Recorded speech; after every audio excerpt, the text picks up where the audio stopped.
Kovingos rungtynės, prieš dvikovą sakėte, jog atvažiavote kovoti tik dėl pergalės, bet ir po tokių rungtynių, manau, yra kuom pasidžiaugti. Taip, tikrai labai teisingai jūs pasakėte ir ką sakiau prieš rungtynės komandos susirinkime, kad net nebejau, kad šiandien žengsime didelį žingsnį į priekį kaip komanda, kaip grupė, kaip asmenybės.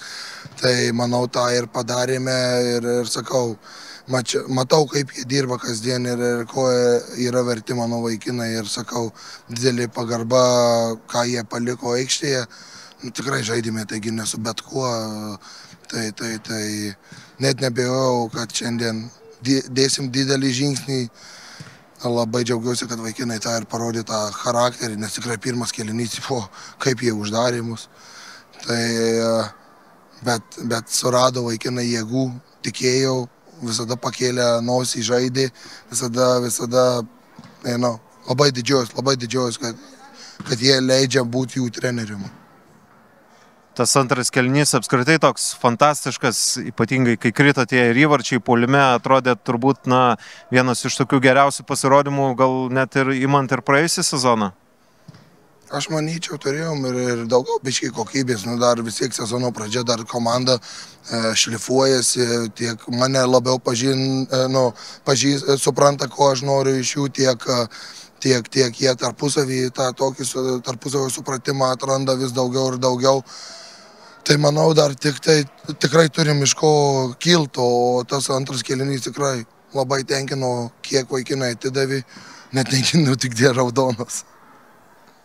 Praėjusį sezoną būdavo taip, kad ir gerų rungtynių būdavo, bet kaip jaunos komandos sindromas, tai būdavo kartais ir tokių prastesnių, kai ir jūs pats sakydavot, kad komanda galbūt per gerai galvoja apie save.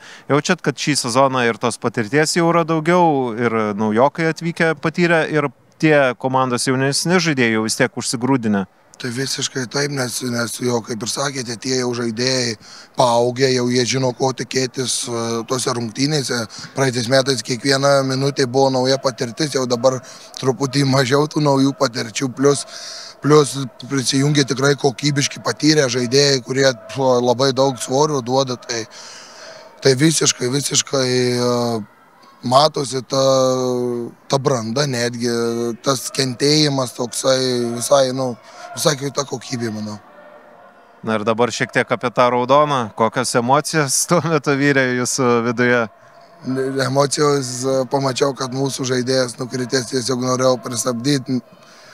Lyg minėjau seminarę teisėjai, bet kažkaip pamiršau tuo metu ir gavau raudoną kortelę. Nuoširdžiai tikrai nenorėjau gauti.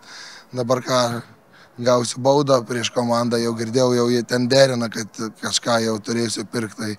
Bandysiu dėrėtis, su Valkyčiai geri derybininkai, tai bandysiu pateisinti šitą, nežinau, ar leis kapitonas vis tiek patyręs. O taip truputį kitaip norėjau pristabdyti taisyklės. Debiutinė raudona kortelė. Tikiuosi paskutinį.